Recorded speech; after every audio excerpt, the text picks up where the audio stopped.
with the world's last 7,000 years, who cares? What are we doing?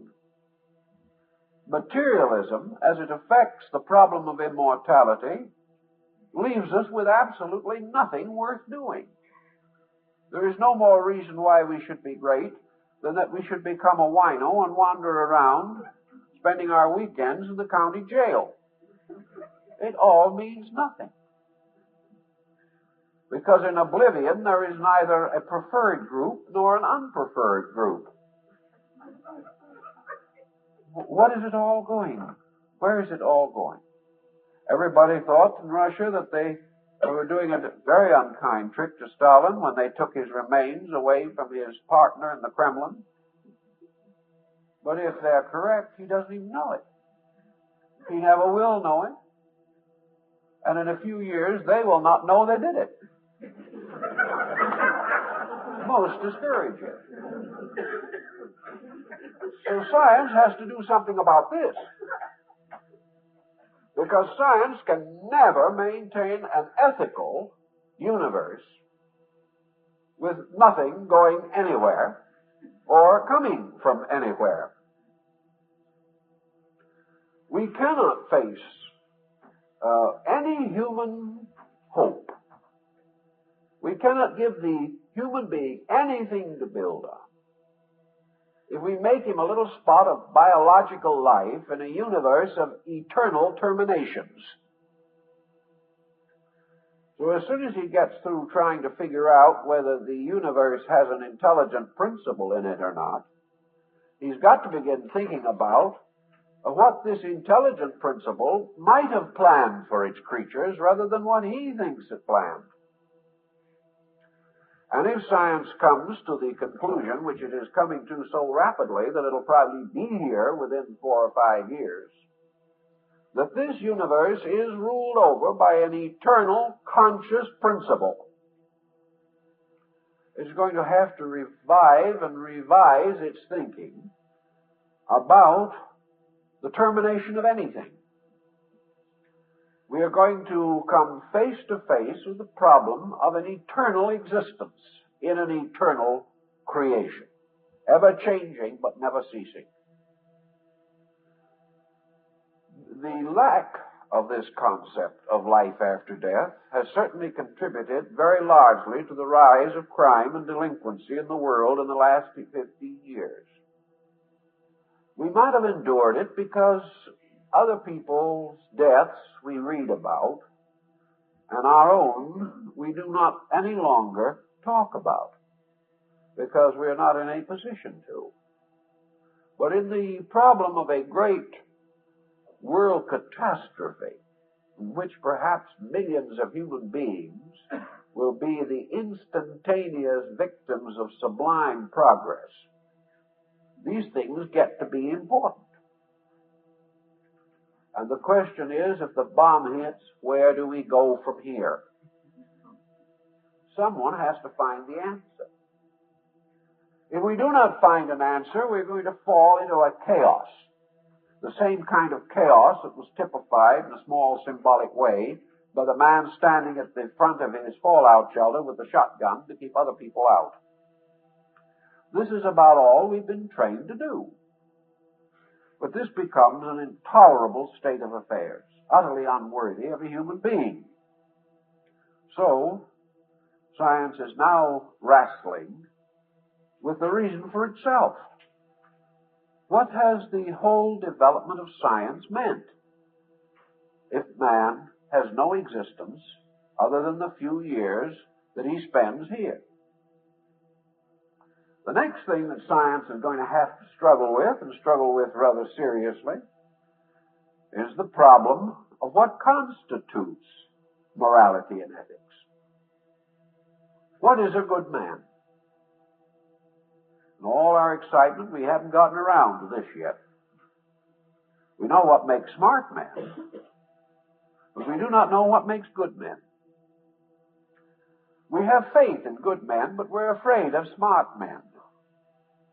And we have too many people to be afraid of these days.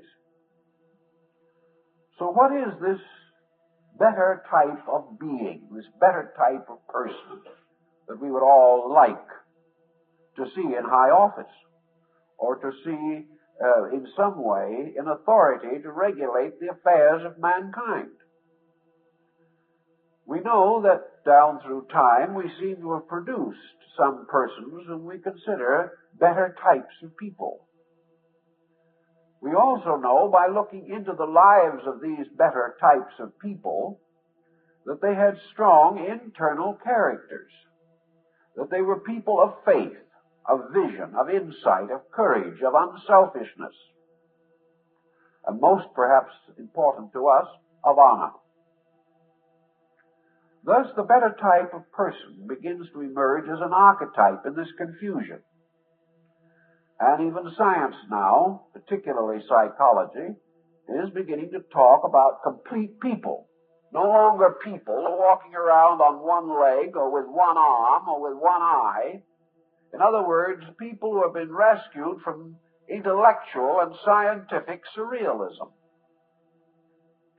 We are not very fond of some of the kinds of paintings that we see where we can't tell whether it's a human being or an omelet. And as we look inside of ourselves psychologically, we cannot always be sure whether we are human beings or omelets. And this is not any longer satisfactory. So we begin to think of complete people. And when we think of complete people, who do we think about? I don't think we think of Sigmund Freud. I doubt very much if we think of Adolf Hitler. And I'm reasonably certain that we don't think of Mr. Khrushchev. When we think of complete people, we think of those noblest examples of man, who in character, in principles, in integrities, and in values were the archetypes of what we know all human beings should be. Therefore, perhaps we think of Jesus or Buddha or Zoroaster or Confucius or Lao Tzu, Socrates, Plato, Pythagoras. These were the people, to our thinking, who were most nearly complete people. We have a different way of defining them now, but the substance is not essentially different. To us, a complete person is one who is able to administer his own life with dignity. A complete person is one who has his job and his friends, his joys, his love, his health, and the respect of his fellow men. This complete person is not merely a scientist. He may not be lacking in science, but if he's a scientist, he may be also a musician, a great lover of art, a great student of culture. He may find not only the joy of exploring space, but the quiet enjoyment of reading a great poem. This complete person is one who lives a full life, a life enriched by all forms of evidence which improve conduct and character. So we're looking for this kind of person.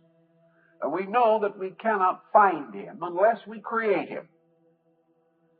Buddha is very clear on this point, and no thought was ever more honest, that every individual has to be the sculptor of his own character, that he has to find ways to develop those values which are necessary.